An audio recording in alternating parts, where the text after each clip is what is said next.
righty. And once again, MinorityReport.com, bitch, you can get you some swag. Yes. All right, what time is it? Ask Your Aunteas.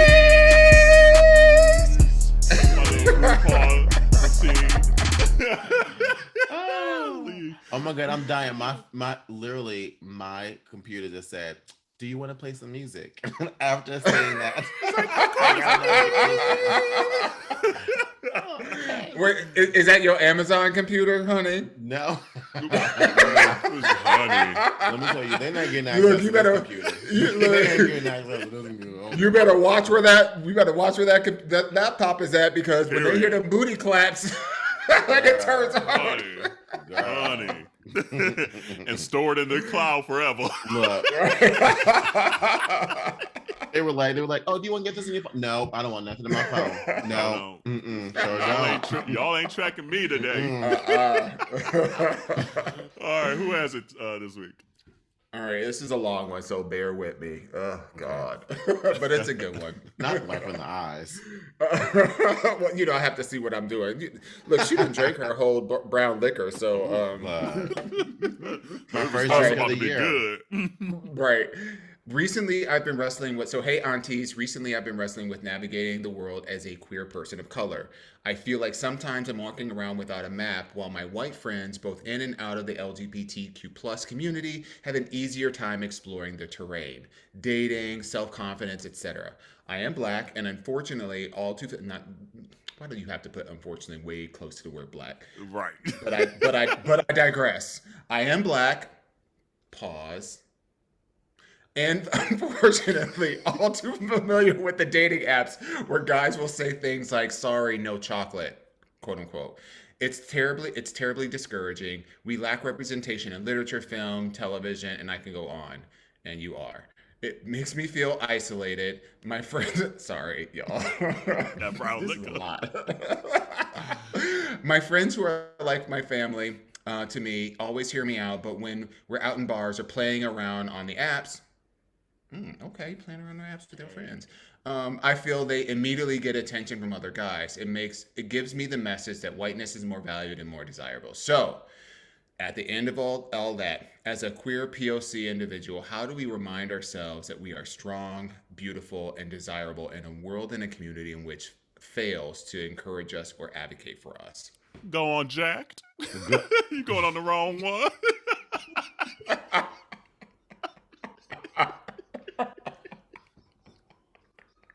And we're done. And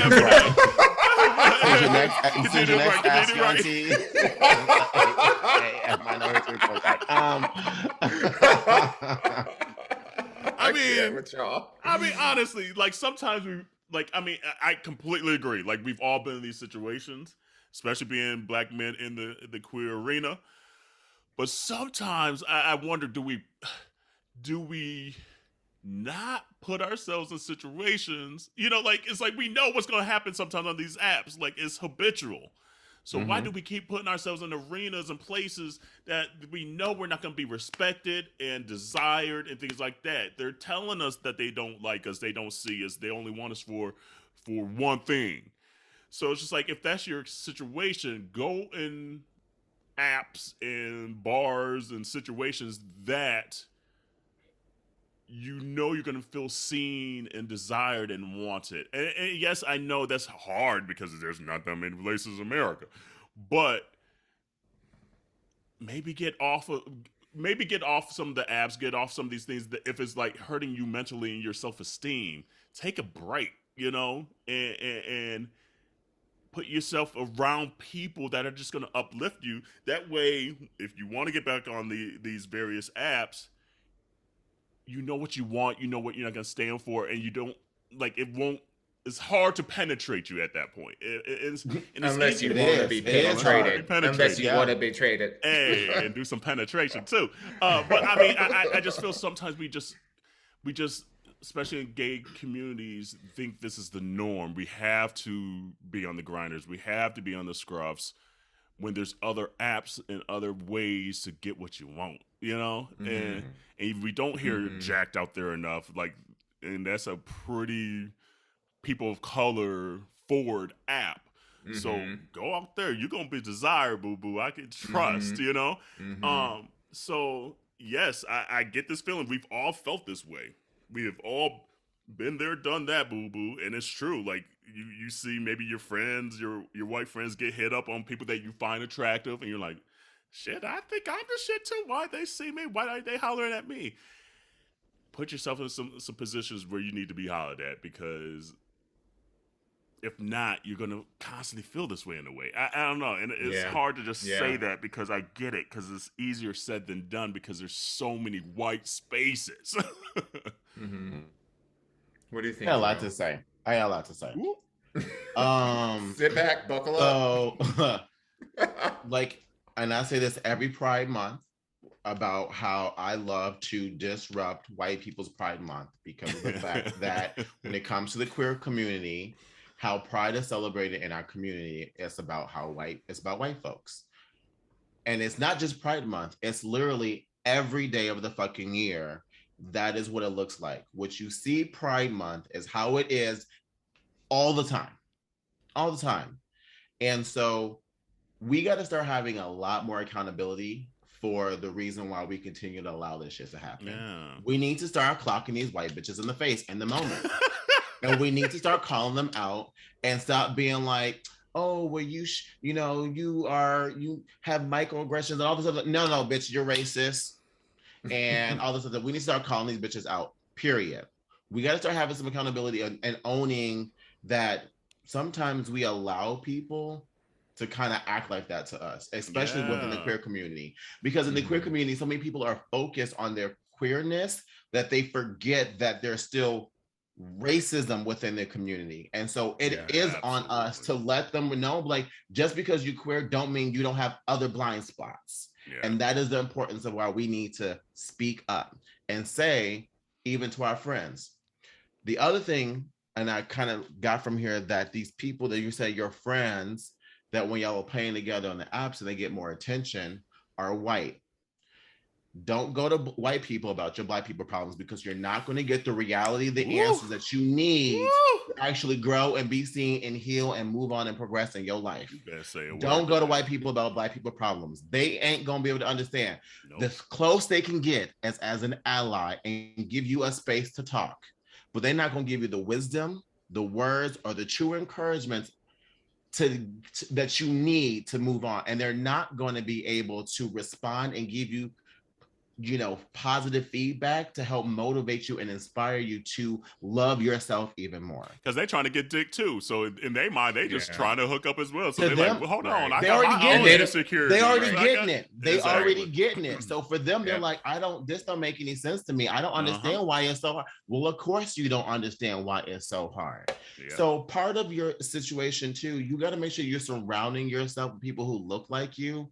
And I guarantee you that's going to also help you start to love yourself that much more, because you are surrounded with people where you get to be your most authentic self wholeheartily, including the color of your skin, which a lot of people in the queer community like to act don't fucking exist, but it does. But it does. It does.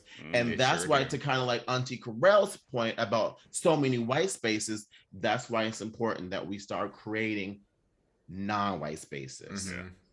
So that's kind of my 2 piece of it. I will honestly encourage you to broaden your horizons, and also don't chase people who don't want you. Like, if you know that if you're attracted to white people, you have to understand that they're 50%. This is just me. I look at the glass half full. I'm automatically gonna say 50% of them bitches don't want me. Period. That's just how it is. If you Black, you understand that racism exists, and you don't know who's gonna be racist and who not gonna be.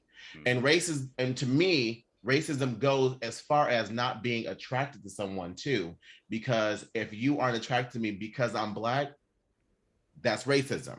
Yeah, your ass is gonna be on the beach tanning and everything, and your speedo gonna get darker. Right. So if you're gonna jump in the pool with white people, expect not to be their flavor. And that's something that you're going to have to start to understand if you're not going to do the work to start clocking them bitches and be like, no, you broaden your horizons. So I feel like there's a couple things. So I 100% agree with both, the aunties on this. It's unfortunate, but we all have experiences, and like I just want to let you know, Anonymous, we see your situation because we have all at some point in time been in your shoes. So I don't want you to get the impression like, yeah, I don't want you to come away from this feeling like, these, they don't really get my situation or whatever. And we got white partners. So we do. Facts. So I want to say that we hear you, we understand your situation. I think number one, part of this whole kind of like white supremacist agenda has been to position whiteness as the ideal. Mm-hmm. So a lot of queer POCs who are entering the LGBTQ plus community are actually entering the gay white man's community. Mm-hmm. that is fought by, managed by, privileged by, supported by, and appropriated by white men. And people a lot of us go into, our outness, coming out, wanting to be accepted by this community. We see these, these circuit party boys, these muscle boys, these twink boys, these whatever community boys or whatever, but they're white gay men. And I'm just speaking specifically from the gay perspective, and I can't speak to other communities because that's not my experience. But what I'm saying to you is that there is this notion that gets embedded in our heads that we compare ourselves, our beauty, our style, our whatever, against a community that we're not a part of. And we chase after that dragon to our own detriment. So I think piggybacking off of what Jerrell and Kerel are saying is that I think going back onto your question, how do we remind ourselves that we are strong, beautiful, desirable, et cetera, et cetera?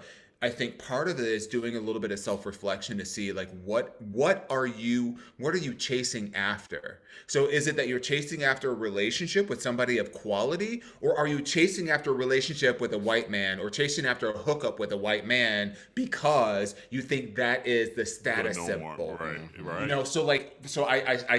I'm just challenging you lovingly to think about that aspect. Think introspectively. I think the number two is, I piggyback on what was also said about surrounding yourselves with people that look like you. When I met Kerel in Chicago, we met at a bar. We were all surrounded by people who weren't Black. Yeah. And I said, I want to get to know this guy. We had a conversation, and in 2 minutes I said, we need to be friends. And then he said, well, I'm moving in 6 months. I did too. Yeah. But I think if you are navigating predominantly white spaces because either, there aren't those spaces in the community that you live, because a lot of us, may grow up in a community where that only caters predominantly to white men and don't have, Black bars or Latin bars or whatever.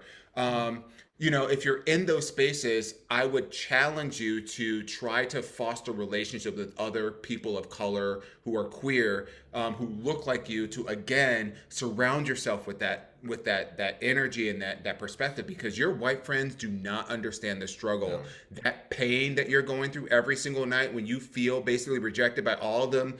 I don't know how many 45 squares are in the grid or whatever, and like when you're feeling that pain at the end of the night, when you're not hooking up or you're acquiescing, you're basically saying, okay, well, I'll just give in to like hooking up with this guy because this is the only person that talked to me, as opposed to holding on to your value and your worth because you are worth it. Those are the things that you should be thinking about before you really kind of like dive into validation through these apps. I think the other thing is just really thinking about reminding yourself of what is your own worth. Like if you don't recognize the worth that you're bringing to the table, that you are at the mercy of, these grids that are out there to tell you how worthy you are, that's a problem. So just like what you said in your question, when you say, how do we remind ourselves that we are strong, beautiful, and desirable in a world and a community that fails to encourage us or advocate for us, you do that. You do that. Say that to yourself. Yeah. Say that I am strong, I am beautiful, I am intelligent. I is strong, I is beautiful, I is intelligent. I'm a big believer in the power of the spoken word. And once you say something, once you speak it into existence, it has life. And so whether you believe in daily affirmations or whatever, it's not the thing. Find what works to you to affirm yourself, to affirm who you are. And if you're not in that place, that's okay. You can get there.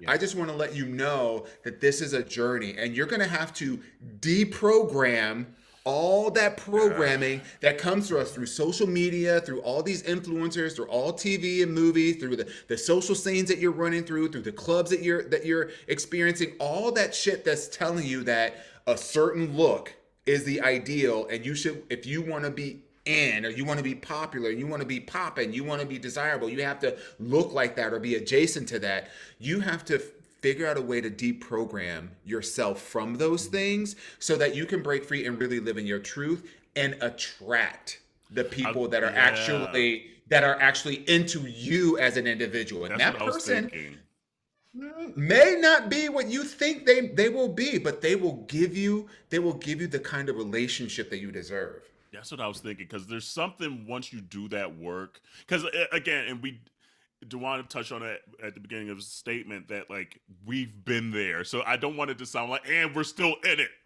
Yeah. Like facts. It's not like we're deprogramming. Because like I'm gonna listen back to this episode, and be like, okay, like I need to hear this still, because there are still times I'm married, but there's still times you still want to be like flirting on here, like, oh, a dude flirted at me at the grocery store, Exactly. And there's times where you're in these white areas where you're like, God, even to this day, as much as I think I'm dope and fly and good looking and all that, there's still these moments where you're just like, damn, nobody's checking me out right now. Come on. Like, I'm looking good right now.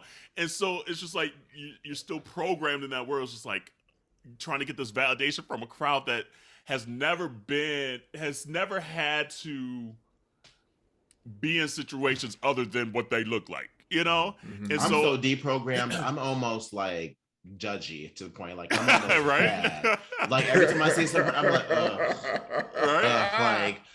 Like I didn't start stereotyping people. I've had to learn how to, not. And a friend of mine, Cody from Minneapolis, a great soul, like great man, body, personality, everything.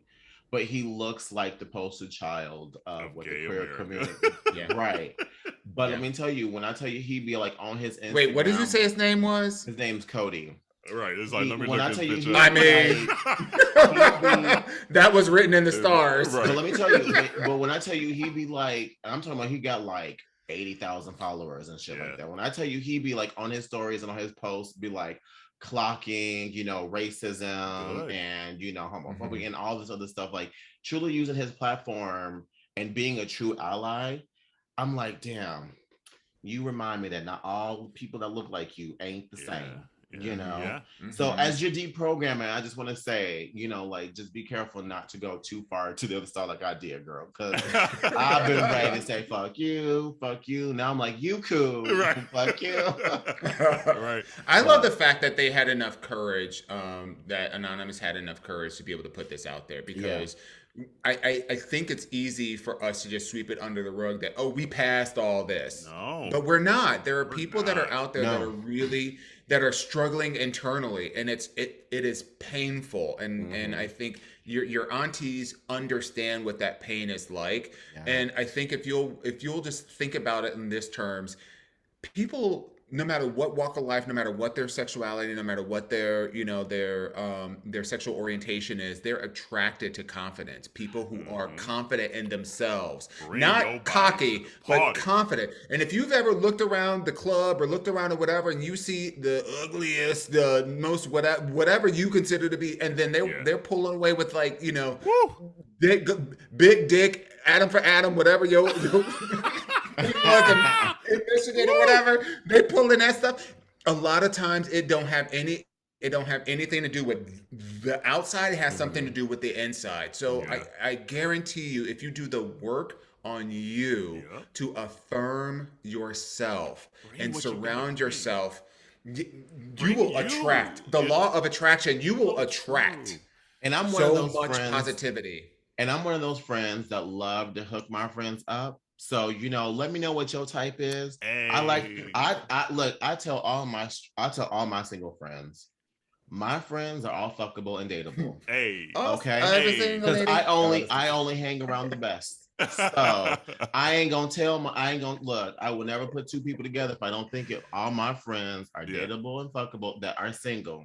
There we go. Okay. I mean, even if they not, if we or know their situation, or if they're open, right, if you know their situation, or as long as their situation and relationship allows that, go for it. So you can go through my friend list, honey, and I'm gonna tell you, you're gonna be good. I think that the other point is that if you don't have that person, and this goes to anybody in the community, part of the reason this podcast exists is because it's important for us to bridge the gap and to open ourselves up to help support one another, and if you're needing help and you need someone to talk to, reach out to your aunties. We are all here. We are all here. Like, we might not know you personally, or maybe we do know you personally because this person's anonymous. But, at the end of the day, reach out to us. Like, we'll have a real ass conversation, not just a Twitter conversation or a DM conversation, but let's pick up the phone. Let's have a real conversation, because at the end of the day, there's no queer POC individual that should be listening to this podcast right now that's walking down feeling they don't have anybody to talk to. Absolutely. You can talk to us. I agree with that. You can talk to us. You can always hit me up. It don't happen often. It don't happen that often. I forgot someone that did it the other day, and I was like, oh, hey, that's so nice to hear from someone from the community, like on my personal IG. Yeah. And they were like, that doesn't happen. I was like, honestly, I don't hear much from the community personally. No. Which, I mean, I love, of course, we want things to go through Minoritea Report because that is the brand. That is who we are, but don't be afraid if you are leaning to auntie and you're like, hey, I want to ask this particular auntie. You can ask us. Absolutely. We are totally fine. We're here. Send us those memes, those gifts, and all that stuff that's happening out there. We here. And them salacious pictures. Yeah. Yes. Okay. No close friends. Right. I know. Exactly. Close friends. Look, I be scrolling for the green circle. Same here. Where the green circles at? All right. Show me what you're working with now. Oh yeah, that was a great question, and honestly, we've been there, done that, and still going through it, and still learning, and still growing. So don't feel like you're alone by any means. Yeah, it's the community. It's not you. It's the community. There's work that we all need to do collectively to change, our community. So continue to send them questions to aya@minoriteareport.com or DM us on our personal, text us, call us, wave us down in the streets at the Kroger, whatever you gotta do. Because we like these questions, and these are just vulnerable questions that we need to get out there and talk about as a community, because no one needs to feel alone at all. So